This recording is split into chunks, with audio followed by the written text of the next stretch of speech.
Buenas noches, este es el diácono Santiago Rosado de la iglesia de San Sebastián en San Agustín, Florida. Esta noche vamos a continuar con nuestra clase San Mateo, que va a ser del capítulo 22, los versículos 15 al 46, ¿verdad? Pero antes de empezar, vamos entonces a hacer la oración para antes de leer la Sagrada Escritura. En el nombre del Padre, del Hijo, del Espíritu Santo. Amén. Señor Jesús, abre mis ojos y mis oídos a tu palabra, que lea y escuche yo tu voz y medite tus enseñanzas. Despierta mi alma y mi inteligencia para que tu palabra penetre en mi corazón y pueda yo saborearla y comprenderla. Dame una gran fe en ti para que tus palabras sean para mí otras tantas luces que me guíen hacia ti por los caminos de la justicia y de la verdad. Habla, Señor, que yo te escucho y deseo poner en práctica tu doctrina, porque tus palabras son para mí vida, gozo, paz y felicidad. Habla, Señor, tú eres mi Señor y mi Maestro, y no escucharé a nadie sino a ti. Amén. En nombre del Padre, del Hijo y del Santo. Amén. Bueno, pues esta clase la titulamos Jesús silencia a todos sus enemigos, ¿verdad? Y vamos a ver porque todo lo que vamos a leer, todos los pasajes tienen el tema central, ¿verdad? Vamos entonces a leer del capítulo 22, los versículos del 15 al 22, que dice así. Los fariseos se movieron para ver juntos el modo de atrapar a Jesús en sus propias palabras. Le enviaron pues discípulos suyos junto con algunos partidarios de Herodes a decirle: Maestro, sabemos que eres honrado y que enseñas con sinceridad el camino de Dios. No te preocupes por quien te escucha, ni te dejas influenciar por nadie. Danos pues tu parecer. ¿Está contra la ley pagar el impuesto al César? ¿Debemos pagarlo o no? Jesús se dio cuenta de sus malas intenciones y les contestó: Hipócritas, ¿por qué me ponen a prueba? Muéstrenme la moneda que se les cobra. Y ellos se mostraron un denario. Entonces Jesús preguntó: ¿de quién es esta cara y el nombre que lleva escrito? Contestaron: del César. Jesús les replicó: devuelvan pues al César las cosas del César y a Dios lo que le corresponde a Dios. Con esta respuesta quedaron muy sorprendidos. Dejaron a Jesús y se marcharon. Palabra de Dios. Bueno, como vemos, es claro desde el comienzo de este relato que los adversarios de Jesús no se interesan por la búsqueda auténtica de la verdad. Eso no es lo que ellos están buscando. No están buscando saber, aprender, no. Su única intención es tenderle una trampa. Sin embargo, se presentan ante el maestro con un tono cortés y a la pregunta capciosa le anteponen una especie de prólogo adulatorio, ¿verdad? Como ya oímos, le empiezan a decir que sabemos que eres un hombre honrado, ¿verdad? Que enseñas con sinceridad el camino de Dios. O sea, como quien dícete, ¿verdad? Vamos a alabarlo para que baje las defensas y entonces ahí lo atacamos, ¿verdad? Como dicen en mi barrio, alábate pollo que mañana te guisan, ¿verdad? Fíjense que resulta sorprendente la mención de los herodianos junto a los fariseos, pero ya eso lo hemos visto cuando estudiamos el Evangelio de San Marcos, ¿verdad? Donde nos dicen que después que él curó al hombre de la mano seca en un sábado, los herodianos y los fariseos estaban buscando cómo tenderle una trampa.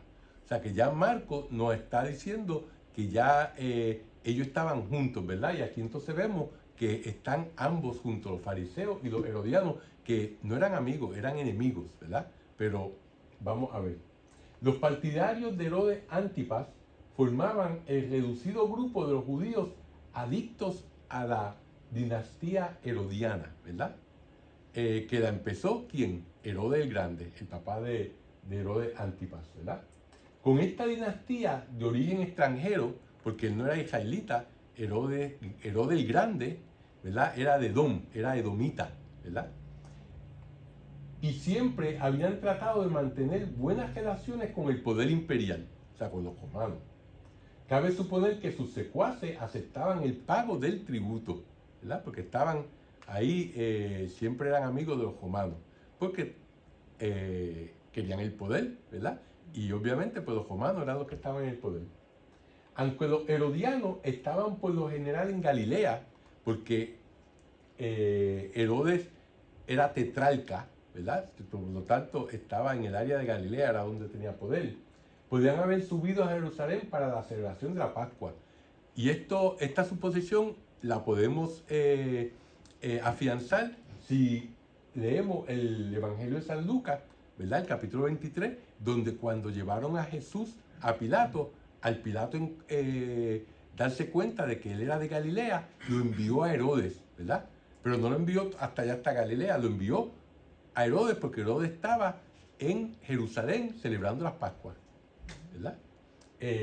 Por lo tanto, aunque ellos eran amigos de los romanos y estaban verdaderamente en contra de los judíos en general, pero muchos de esos herodianos iban a pasar la Pascua a Jerusalén, ¿verdad? O sea que por eso podrían haber en este pasaje sería lo que estaba pasando. Ahora, esos son los herodianos. Los fariseos, por su parte, no se sometían incondicionalmente como los herodianos a la dominación romana.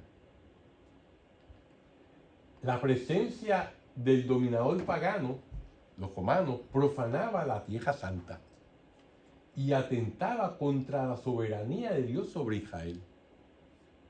Sin embargo, ¿verdad?, rehusaban la violencia y esperaban la liberación no por la rebelión armada, sino por una intervención divina, ¿verdad? Al contrario de los celotes, que eran los patriotas que querían liberar a Israel a través de la violencia, ¿verdad?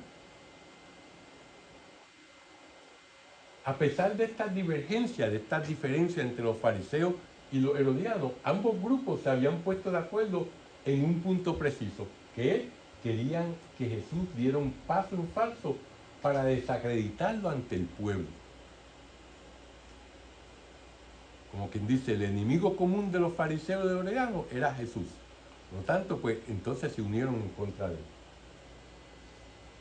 Además de las cargas indirectas, como los peajes, las aduanas y otros impuestos, todos los judíos debían pagar el tributo personal que se había introducido en el año 6 después de Cristo.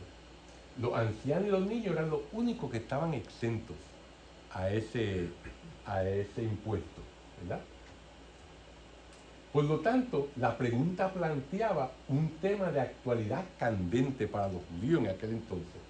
¿Está permitido pagar el tributo al César o no? ¿Verdad? Si usted era un patriota a todo dar, pues la contestación era no. Si usted era un herodiano o fariseo, ¿verdad? Pues que estaban ahí o completamente de acuerdo con los romanos o parcialmente de acuerdo, pues pagaban o sea que esa era la división que había, una de las tantas que había en la sociedad judía de aquel entonces, ¿verdad? Ya que no todos los judíos opinaban lo mismo al respecto, se suscitaban serias polémicas que propiciaban la exacerbación de los ánimos, ¿verdad? Cuando discutían ese tema, pues verdaderamente se ponía la situación candente. Cuando Jesús pide que le muestren la moneda con la que se pagaba el impuesto, sus interlocutores le presentan un denario. Y aquí tenemos el denario, ¿verdad? La cara del César y el nombre del César, ¿verdad? El año, ¿verdad? Esta moneda era doblemente odiosa para los judíos piadosos ante todo porque llevaba grabada la efigie del César, ¿verdad? Y por lo tanto violaba la prohibición de fabricar imágenes. O sea, no solamente era una moneda extranjera, no solamente era un símbolo de la opresión romana, sino que sobre todo eso era también, llevaba el rostro del emperador, y eso estaba en contra de las creencias de los judíos, ¿verdad? Además, porque el pueblo judío estaba sometido al dominio de Roma y el tributo pagado al César, más allá de su valor puramente material, era un signo humillante de la opresión bajo el yugo extranjero, ¿verdad? Esa moneda. La pregunta era en realidad una trampa que podría ser mortífera para Jesús. Si respondía afirmativamente y declaraba que Roma tenía derecho a exigir el tributo, estaba mal con una parte de la sociedad. Si respondía con una negativa, no pasaría inadvertido ante las fuerzas de ocupación que reprimían sangrientamente cualquier intento de rebeldía, ¿verdad? Como lo vemos en Lucas 13, donde se hace referencia a la sangre de los judíos que Pilato la mezcló con los sacrificios a los dioses, ¿verdad? Por lo tanto, o se ponía a favor del pueblo y se echaba del enemigo de los romanos, o se iba a favor de los romanos y se echaba del enemigo del pueblo, ¿verdad? Cualquiera que fuera la respuesta, el resultado iba a ser negativo para Jesús. Iba a ser algo que le iba a traer consecuencias. Sin embargo, Jesús no se deja envolver por este falso dilema, sino que abre otra alternativa y zanja la pregunta de manera imprevista. Se debe dar al César lo que es del César y a Dios lo que es de Dios. Por lo tanto, al responder en estos términos, Jesús no tuvo la intención de dividir el mundo en dos reinos, el de Dios y el del César. Esa no fue la intención de Jesús, poniéndolo en un plano de igualdad. Eso no fue lo que hizo Jesús, ¿verdad? Tampoco quiso establecer dos órdenes separados, uno humano y otro terreno. Uno humano y terreno y el otro divino, ¿verdad? Que nada tendría que ver con las cosas de la tierra. O sea, no dijo, bueno, pues solamente Dios y los hombres están separados. No, tampoco eso fue lo que hizo Jesús, ¿verdad? Que eso es lo que vemos muchas veces en nuestra sociedad, ¿verdad? Que tenemos el angelicismo, ¿verdad? Personas que se meten en la religión y lo único que quieren es la religión y se olvidan del mundo eso no es lo que quiere Jesús, eso no es lo que Dios enseña, ¿verdad? Nosotros debemos estar dentro del mundo sin ser del mundo, ¿verdad? El César no tiene nada que no proceda de Dios. Esa es el punto más importante que tenemos que tener para entender esto. El César no tenía nada, porque todo viene de Dios, ¿verdad? Y si está investido de autoridad es porque la ha recibido de lo alto, que fue lo que en el Evangelio de Juan Jesús le dijo a Pilato, ¿verdad? Cuando Pilato lo estaba interrogando y él le dijo, tú tienes poder porque se te ha dado de lo alto. O sea, todo lo que nosotros tenemos en esta vida, sea material, o sea poder, o sea gloria, o lo que sea, eso viene de quien, de Dios. Nada que nosotros tenemos viene de nosotros. Por lo tanto, el César tampoco era ninguna excepción. Nada de lo que el César tenía era del César, todo es de Dios.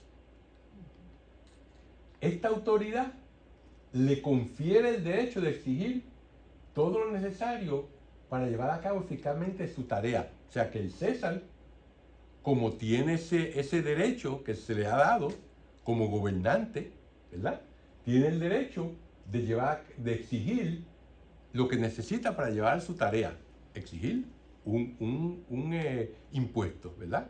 Por eso nosotros como cristianos pagamos impuestos, ¿verdad? El gobierno, ¿verdad? Porque ellos tienen la potestad para pedir impuestos, ¿para qué? Para servirnos mejor a nosotros, ¿verdad? No para hacerse ricos, no para hacer las cosas indebidas que desgraciadamente todos los gobiernos de la tierra hacen, sino para hacer el bien. Pero eso lo entendemos porque, si ponemos a ver qué fue lo que le dijo al diablo la segunda tentación a Jesús, demostró que todos los reinos de la tierra y hizo, todos estos me pertenecen. O sea que todos los reinos, todos los gobiernos le pertenecen al demonio, ¿verdad? Por eso nosotros decimos que no hay, las personas son buenas, los gobiernos son los que son malos, ¿verdad? Y eso se aplica a todos los gobiernos, no solamente a uno, a otro, ¿verdad? Que pocas veces se llevan a cabo, se comportan como Dios manda, ¿verdad? Unos apoyan una idea de Dios, pero sin embargo va en contra de las otras, ¿verdad? Un partido se va a favor de esto, pero en contra de las otras cosas que Dios enseña. O sea que son partidos de cafetería. Escogen las cosas que le convienen que Dios enseña, ¿verdad? Las otras no. Por lo tanto, o se está con Dios o se está en contra de Él. Como dice Jesús, ¿estás conmigo o estás en contra mía? No hay términos medios, ¿verdad? Pero bueno, ¿cómo el gobierno, en este caso César, puede exigir lo necesario para llevar a cabo eficazmente su tarea, ¿verdad? La tarea del gobierno es que instaurar un orden social equilibrado, ¿verdad?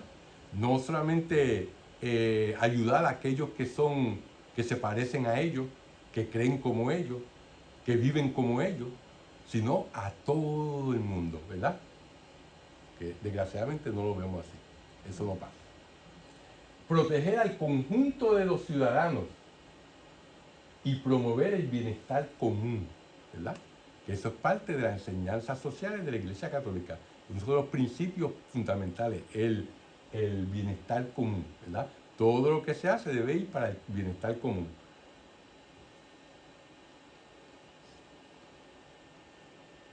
Sin embargo, el Estado no constituye el valor último y supremo, que es el problema que estamos teniendo en nuestra propia sociedad hoy en día, donde la gente tiene como prioridad su partido político, su gobierno, ¿verdad? Por encima de lo que Dios enseña. Ponen al gobierno por encima de Dios, ¿verdad? Ese es su ídolo, esa es su religión, ¿verdad? Por esta razón, Jesús, después de señalar las atribuciones propias del Estado, se apresura a poner en claro que los deberes hacia Dios eran mucho más importantes que los deberes hacia el Estado. La respuesta contundente de Jesús va más allá de la pregunta planteada por su adversario y sitúa el debate en el punto decisivo, ¿verdad? Que es que la moneda pertenece al César, pero el hombre entero le pertenece a Dios. Lo material, lo hecho por el gobierno, le pertenece al gobierno, pero el hombre en sí, todo el ser del hombre, le pertenece a Dios, que es mucho más, ¿verdad? Importante. Quizás aquí también esté insinuada una idea nueva y más concreta en este pasaje. La moneda que lleva la efigie de César le corresponde a él en calidad de tributo, pero el ser humano que lleva impresa la imagen de Dios se debe a su creador. Esa moneda le pertenece al César y tiene la efigie de César, pero nosotros, como una moneda humana, tenemos que la imagen de Dios impresa en nosotros, ¿verdad? Nosotros somos la imagen, fuimos hechos a imagen y semejanza de Dios, ¿verdad? Por lo tanto, no importa dónde vivamos y cuándo vivamos en la historia, siempre le pertenecemos a Dios, ¿verdad? Sobre todo lo demás, sobre nuestra familia, sobre nuestra esposa y esposo, sobre nuestro gobierno, sobre todo, ¿verdad? Le pertenecemos a Dios primero. De ahí que si el Estado llegara alguna vez a reclamar algo de lo que pertenece en exclusividad a Dios, no quedaría otra alternativa que obedecer a Dios antes que a los hombres. ¿Y qué le pertenece exclusivamente a Dios? La vida de nosotros. Por eso es que la Iglesia nunca podrá estar de acuerdo con el aborto. Porque solamente, y ni con la eutanasia, ¿verdad? El matar a las personas ya mayores o a los que tienen alguna condición médica que que es incurable, porque solamente Dios es el que tiene de poder de vida y muerte, ¿verdad? Porque Él fue el que nos creó. Por lo tanto, no hay ser humano que tenga la potestad de decidir cuándo usted muere o cuándo usted vive. Porque eso solamente es de Dios. Por lo tanto, nosotros no podemos obedecer las leyes abusivas y completamente erróneas de nuestro gobierno en ese sentido.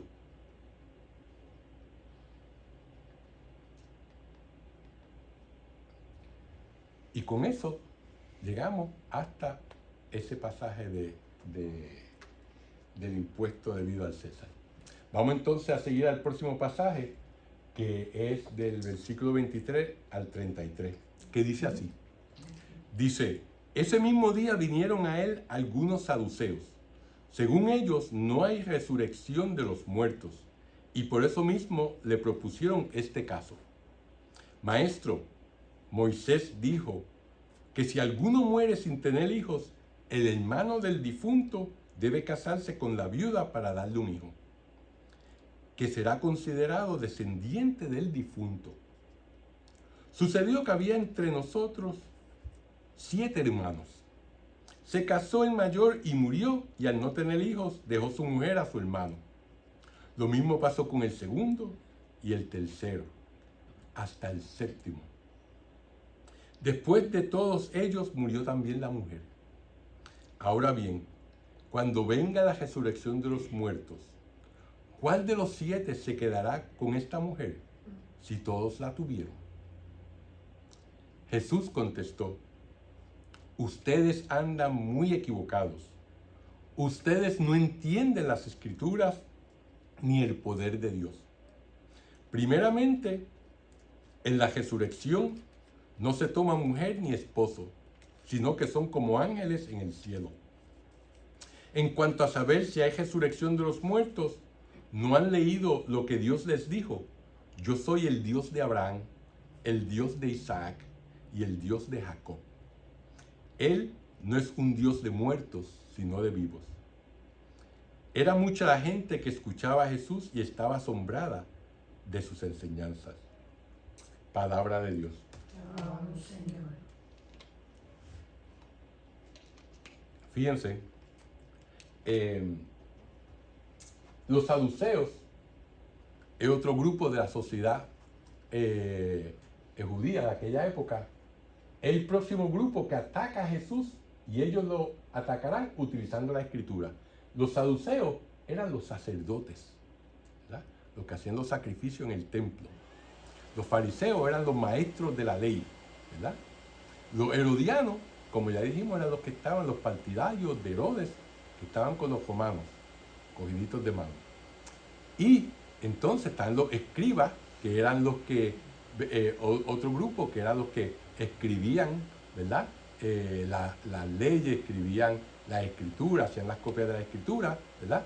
Estaba el otro grupo, que eran los que eran los patriotas extremos que querían liberar a Israel a través de la violencia, ¿verdad? Que eran los celeotas, ¿verdad?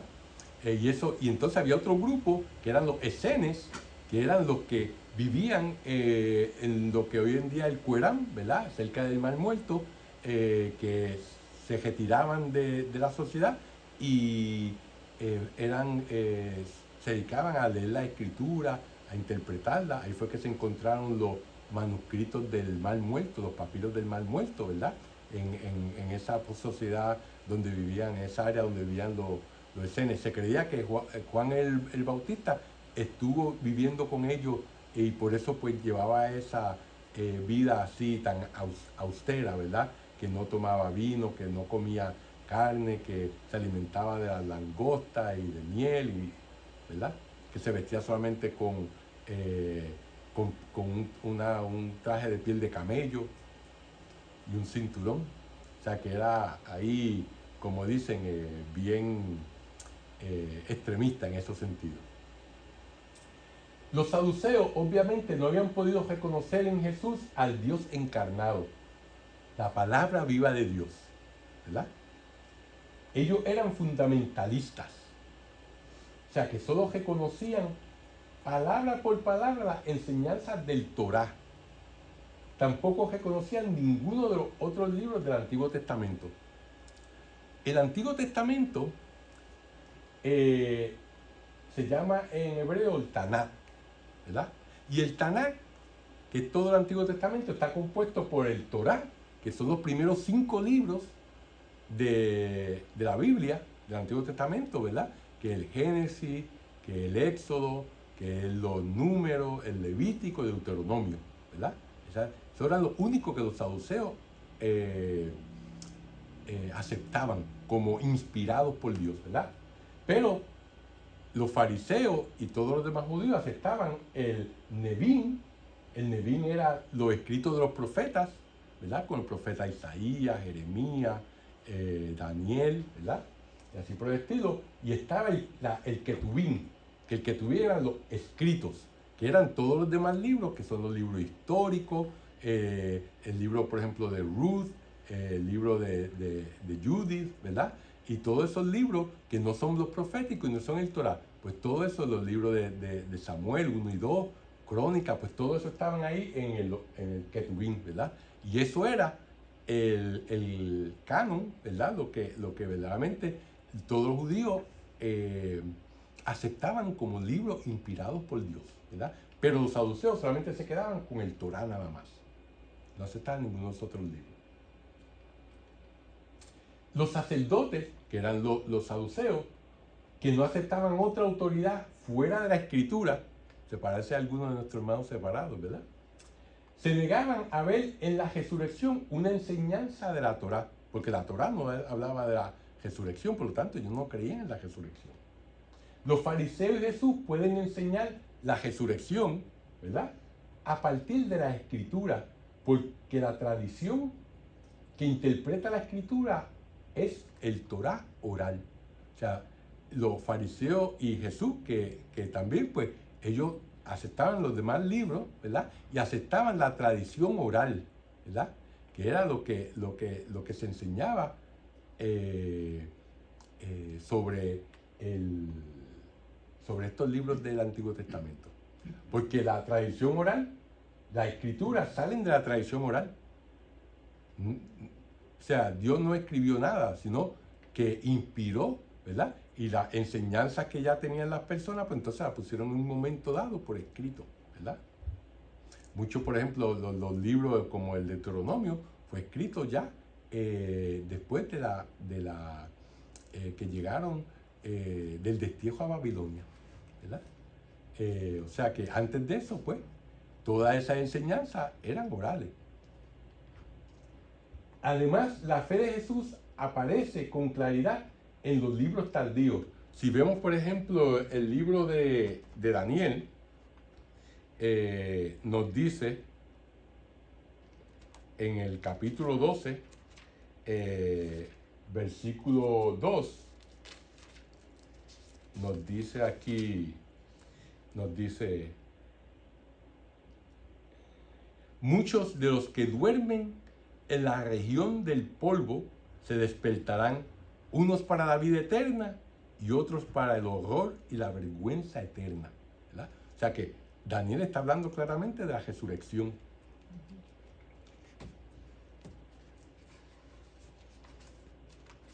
Y eso es algo que por eso Jesús y los fariseos también creían en la resurrección. Como lo vemos también en el pasaje segundo Macabeo, ¿verdad? Donde después de una batalla iban a enterrar a los que habían caído en la batalla y encontraron que tenían ¿qué? Amuletos, ¿verdad? Y el amuleto estaba en contra de las creencias de los judíos, ¿verdad? Porque el amuleto lo que quiere decir es que yo no confío en Dios, yo confío más en este objeto que me va a proteger, ¿verdad?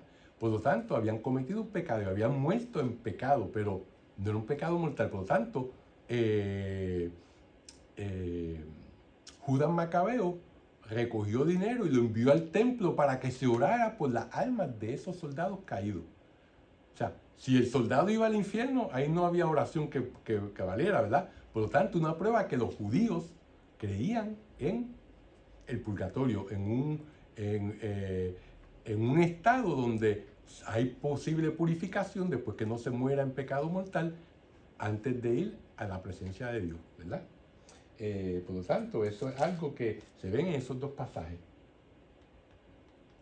Ahora, esta resurrección de la cual habla Jesús y los fariseos creían, no hay que confundirla con la inmortalidad del alma, que nos habla el libro de sabiduría de los capítulos 2 al 5, ¿verdad? Donde se habla que el alma del justo, ¿verdad?, va a ir a la presencia de Dios. No se está hablando de esa inmortalidad del alma. Y no se trata tampoco de la reanimación del cadáver con regreso a la vida anterior, que fue lo que hemos visto en el Nuevo Testamento cuando Jesús resucitó a Lázaro. Lo resucitó, pero Lázaro volvió a morir, ¿verdad? Cuando resucitó al hijo de la viuda de Naín, ¿verdad? Que como lo vimos recientemente en la lectura del diario de la semana, antes de ayer justamente, martes, cuando lo resucitó, pero se volvió a morir. Cuando la hija de Jairo la resucitó, pero murió otra vez, ¿verdad? No estamos hablando de ese tipo de la reanimación de un cadáver, sino que estamos hablando de la transformación del cuerpo que participa en la gloria de los hijos de Dios, ¿verdad? Donde nosotros creemos que no solamente el alma es inmortal, sino que el cuerpo es inmortal, ¿verdad? Porque cuando venga la segunda venida de Jesús en el juicio final, entonces nuestros cuerpos se unirán a nuestras almas, ¿verdad? Entonces tendremos lo que se llama un cuerpo glorificado, que fue lo que Jesucristo tenía, ¿verdad? Un cuerpo que puede pasar a través de las paredes, ¿verdad? Como Jesucristo se presentaba a los apóstoles que estaban a puertas cejadas, ¿verdad? Un cuerpo donde no va a haber sufrimiento ni enfermedad. Un cuerpo que es luminoso, ¿verdad? Que irradia una luz, ¿verdad? Un cuerpo que se puede transportar a la velocidad del pensamiento. Todas estas características se pueden sacar no solamente del Evangelio, como le di el ejemplo sino que también de las cartas de San Pablo a los colosenses y a los efesios, ¿verdad? Todas esas características de un cuerpo glorioso. Y eso es lo que nosotros creemos, eso es lo que Jesús nos enseña, de que nosotros vamos a tener una resurrección del cuerpo y el alma inmortal y el cuerpo van a estar unidos, así como vivimos juntos en esta vida, así como pecamos, mi cuerpo y mi alma pecaron, pues también mi cuerpo y mi alma tienen que purificarse y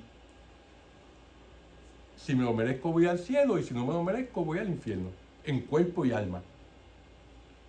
¿Verdad? De esa es la resurrección de los muertos que estamos hablando. Los saduceos que negaban la resurrección de los muertos apelan a la ley llamada del levirato, que se encuentra en el capítulo 25 del Deuteronomio. ¿Sabes lo que le están ahí diciendo a Jesús, verdad? Esta ley del levirato, como explicó, si un hombre moría sin que su esposa tuviera hijos, entonces su hermano tenía el deber de casarse con la esposa de él. ¿Para qué? Para darles hijos a esa esposa del hermano, y esos hijos no iban a ser de él, esos hijos iban a ser del hermano muerto, la descendencia del hermano muerto, ¿verdad? Así el nombre del hermano no desaparecía, así el hermano iba a tener descendencia, ¿verdad? Y esa es la que se llama la ley del levirato. Y si el hermano se oponía, si nos leemos este pasaje del Deuteronomio, si el hermano se negaba a casarse con la esposa del hermano muerto, ella podía llevarlo ante los ancianos. Y si él se negaba ante los ancianos, entonces ella le quitaba el zapato y lo escupía. Y desde ese entonces él se llamaba el descalzo. O sea, un hombre que no tenía honor, ¿verdad? Y entonces eso era la ley del levirato. Por lo tanto, los saduceos están utilizando esa ley, ¿para qué? Para tenderle esta trampa a Jesús, ¿verdad? Porque el no tener hijos era una maldición para los judíos, ¿verdad? Ya que interrumpía la bendición de la vida, ya que yo no podía procrear, ¿verdad? Eso era lo que ellos tenían en en sus creencias en aquella época. Por eso tenían esta ley del levirato. La respuesta de Jesús es categórica, ¿verdad? Los resucitados serán como ángeles en el cielo, ¿verdad? A mí me llama la atención esa parte, cuando antes de decirle eso, ¿verdad? Jesús les dice, ustedes andan muy equivocados. Ustedes no entienden ni la escritura ni el poder de Dios. O sea, ustedes son unos ignorantes, ¿verdad? Se lo dice ahí. Jesús lo dice al pan, pan y al vino, vino. Sin dorarle la píldora, como uno dice, ¿verdad? Así que nosotros muchas veces domesticamos a Jesús, pero Jesús era un hombre fuerte, de almas tomadas y que le decía a la gente, le gustara o no le gustara la verdad, ¿verdad? Por lo tanto, su respuesta es categórica. Los resucitados serán como ángeles en el cielo, es decir, poseerán una vida indestructible que hará innecesaria la propagación de la especie humana, ¿verdad? Porque ahora nos reproducimos porque morimos, ¿verdad? Y por eso nos casamos, para poder tener hijos, ¿verdad? Pero cuando estemos en el cielo, pues no moriremos nunca, por tanto no se necesita la reproducción como la comprendemos hoy en día. En el versículo 32, Jesús cita el pasaje de Éxodo 3, versículo 6, que dice, yo soy el Dios de Abraham, ¿verdad? Es el pasaje de donde Moisés está frente a la zarza ardiente y le dice, pero Señor, si tú me mandas a Egipto, ¿quién yo le voy a decir a los israelitas que tú eres? ¿Quién tú eres? Y él le dice, yo soy el que soy, ¿verdad? Y le dice, yo soy el Dios de Abraham, el Dios de Jacob, el Dios de Isaac, ¿verdad? Y todo eso lo dice en presente. Dice, no, yo era el Dios de Isaac, ¿verdad? Yo soy en presente. Por lo tanto, Jesús afirma que Dios no podría llamarse el Dios de los patriarcas, que ya no existían, si estos no estuvieran vivos de alguna manera. O sea que ahí está la prueba de que murieron, pero todavía siguen vivos, porque Dios está hablando en presente. Yo soy el Dios de Abraham, el Dios de Jacob, el Dios de Isaac. No decir, yo era el Dios de Abraham que murió, el Dios de Jacob. No, yo soy en presente. Por lo tanto, cuando se habla en presente, pues está dando a entender que Dios todavía está vivo, de una manera diferente a como estamos aquí en la tierra, ¿verdad? Entonces, pues Jesús les cita eso, para que ellos entiendan que Dios es el Dios de vivos y no el Dios de muertos, ¿verdad? Y con eso vamos a pasar al próximo pasaje.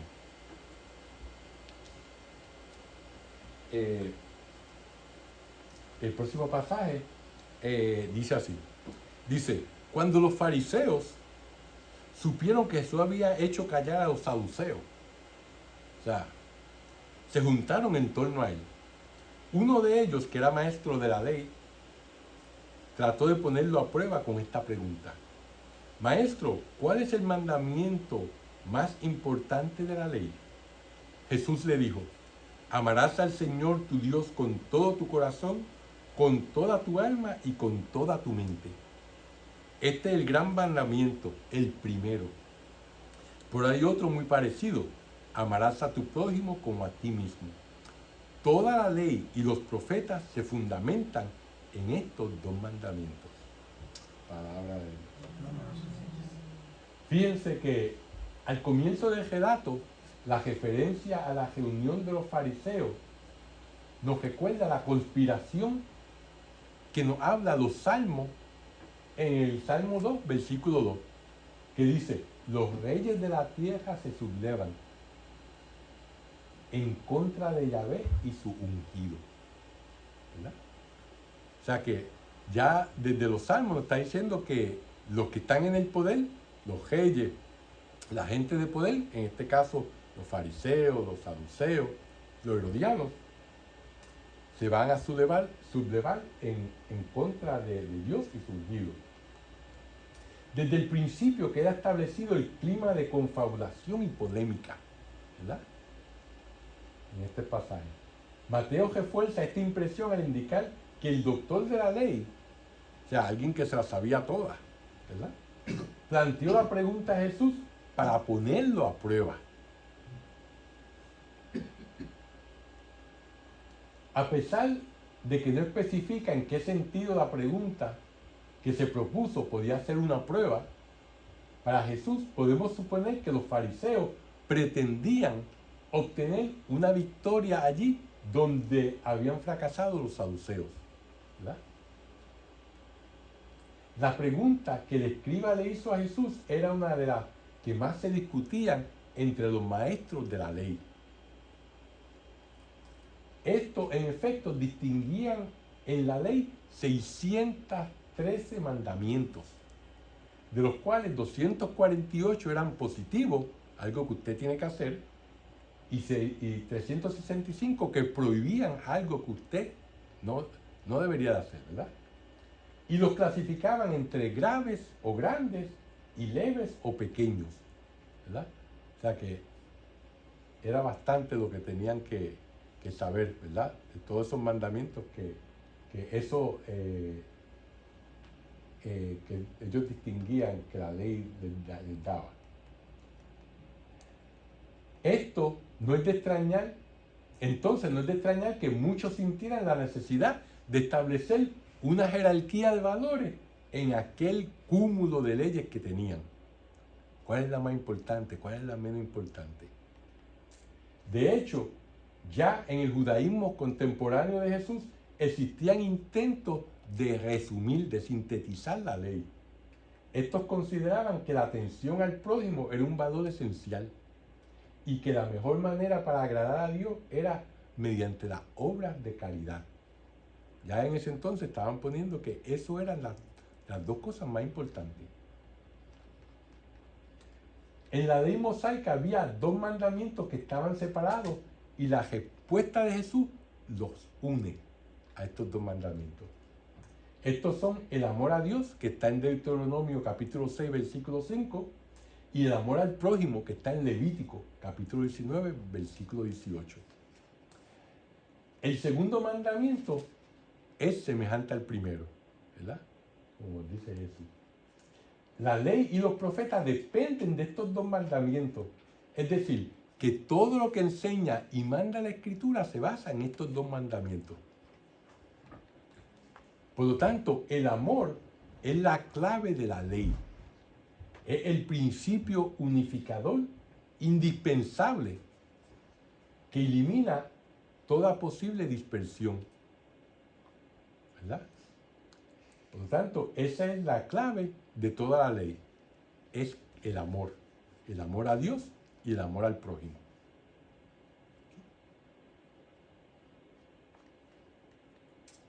No se puede observar de veras la ley si falla el amor. Eso no solamente lo vemos en esos dos pasajes de Deuteronomio y Levítico, sino que lo vemos en el Nuevo Testamento, en la carta de San Pablo a los Romanos, de San Pablo a los Gálatas y la carta de Santiago. En todos esos pasajes se ve que si no hay amor, lo demás no cuenta. No se puede edificar si no hay amor. Este amor a Dios se expresa con todas las facultades del ser humano, con el corazón, el alma y la mente, ¿verdad? Y el mandamiento del amor al prójimo es semejante al primero porque es tan importante el uno como el otro, ¿verdad? Desde una perspectiva cristiana, sin amor al prójimo, no hay amor a Dios, ¿verdad? Como dice la Sagrada Escritura, ¿cómo podemos decir que amamos a Dios, que no lo vemos, si no amamos a nuestro prójimo, que lo vemos, ¿verdad? Por ello, tampoco hay cumplimiento verdadero de la voluntad de Dios, ni se alcanza esa justicia superior que enseña el sermón de la montaña, si no hay amor, ¿verdad? O sea, todas las bienaventuranzas están basadas en el amor a Dios y el amor al prójimo. El amor al prójimo no sustituye el amor a Dios, ni se identifica con él, pero es tan necesario como amar a Dios, ¿verdad? Que eso fue la cita que le dije ahorita de que cómo puede amar a Dios que no ves si no amas a tu prójimo que ves, ¿verdad? Que se encuentra en la primera carta de Juan.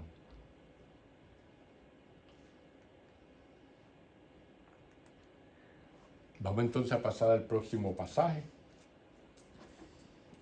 que dice así. Aprovechando que los fariseos estaban allí reunidos, Jesús les preguntó, ¿qué piensan ustedes del Mesías? ¿De quién tiene que ser hijo? Contestaron, de David. Jesús entonces añadió, ¿cómo es que David llama al Mesías su Señor en un texto inspirado? En un salmo dice, el Señor ha dicho a mi Señor, siéntate a mi derecha hasta que ponga a tus enemigos bajo tus pies.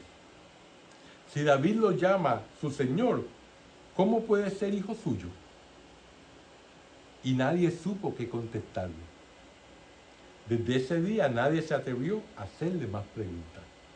Palabra de Dios. Fíjense que la última controversia se distingue de las anteriores porque en este caso es Jesús quien abre el debate que pone, como dice, ya ustedes me han preguntado tanto, ahora yo le voy a hacer una preguntita a ustedes, ¿verdad? A ver si la saben contestar.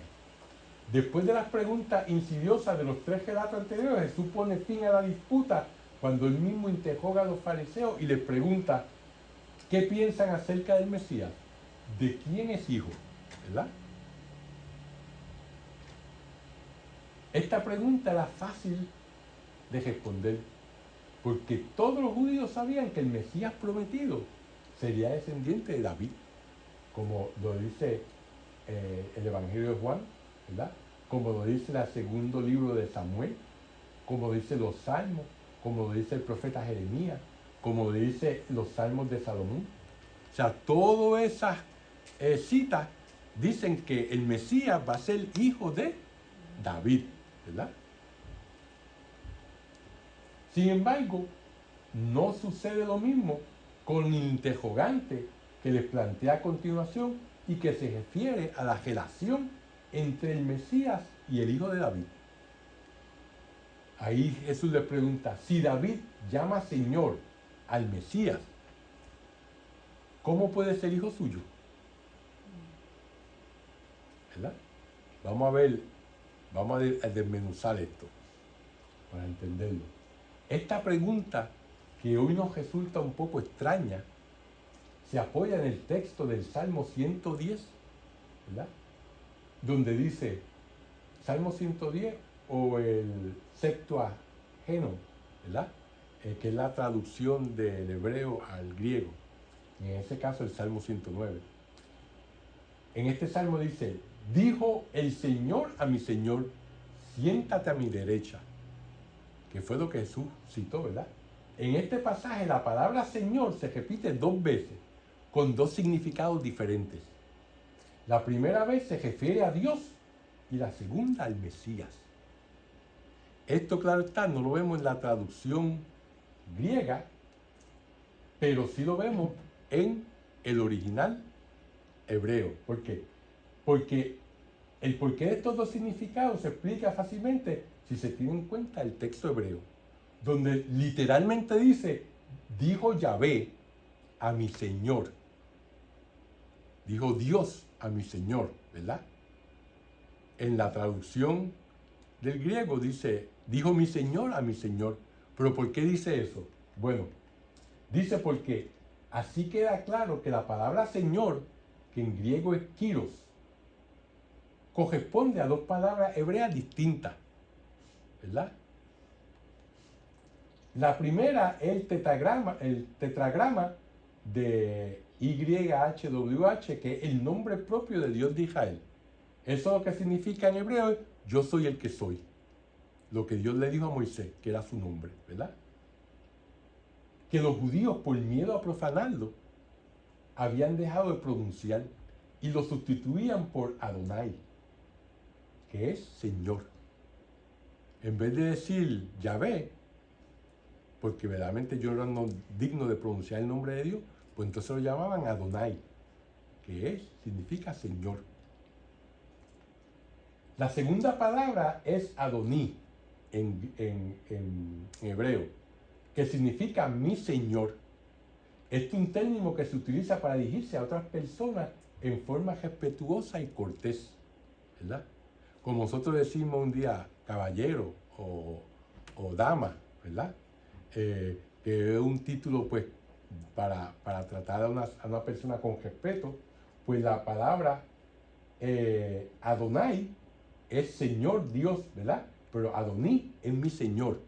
Pero obviamente esas palabras todas son en hebreo. Al ser traducida al griego, pues le dice mi Señor a mi Señor, porque los griegos no tenían esa diferencia, ¿verdad? En la traducción. Con estas aclaraciones, el razonamiento de Jesús se pone perfectamente comprensible. En el Salmo 110, movido por el Espíritu, es decir, por inspiración divina, David, que en tiempos de Jesús era tenido por autor de los Salmos, llama a Adoní, mi Señor, al Mesías. ¿Verdad? Esto quiere decir que se considera inferior a él, ¿verdad? Porque el que uno llama a una persona maestro o señor es porque uno está por debajo de él en la escala social o intelectual o la que sea, ¿verdad? Por lo tanto, David se considera inferior a él, ya que un hijo usa la palabra Señor al referirse a su padre, pero el padre no usa esa palabra al referirse a su hijo. De ahí la conclusión, si el Mesías es el Señor de David, ¿cómo puede ser hijo suyo? ¿Verdad? La pregunta deja sin palabras a sus interlocutores, que creían saberlo todo en lo referente al Mesías. Y este silencio es tanto más embarazoso cuanto que pone al descubierto la incapacidad de los fariseos de interpretar la Escritura. Que ya Jesús le había dicho a los saduceos que no sabían de interpretar la Escritura, pues tampoco los fariseos. O sea, que estaban los dos en la misma olla. La doble pregunta de Jesús tiende a hacer reflexionar sobre el origen divino y la verdadera naturaleza del Mesías, ¿verdad? Jesús es hijo de David en razón de su linaje humano, como lo dice Mateo en la genealogía de Jesús, que es como empieza el Evangelio de Mateo, ¿verdad? Pero en su condición de hijo de Dios es su Señor y superior a él, ¿verdad? O sea, obviamente los fariseos no podían entender eso de la doble naturaleza de las dos personas que estaban las dos naturalezas que estaban en la persona de Jesús, hombre y Dios, ¿verdad? Si bastara el título de Mesías para definir su persona y su misión, todo quedaría reducido a un asunto étnico y cultural, ¿verdad? La frase final es altamente significativa.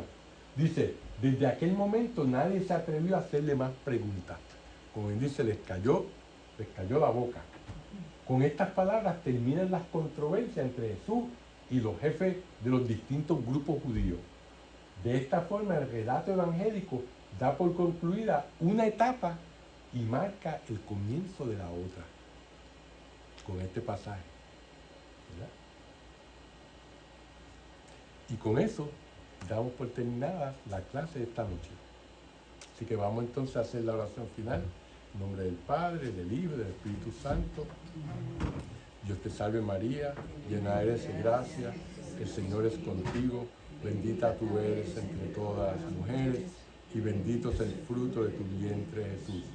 Santa María, Madre de Dios, ruega por nosotros pecadores, ahora y en la hora de nuestra muerte. Amén. Gloria al Padre, al Hijo y al Espíritu Santo. Siempre, por los siglos de los siglos. Amén. Que el Señor los bendiga y los guarde para la vida eterna. Amén. En nombre del Padre, del Hijo y del Espíritu Santo. Amén.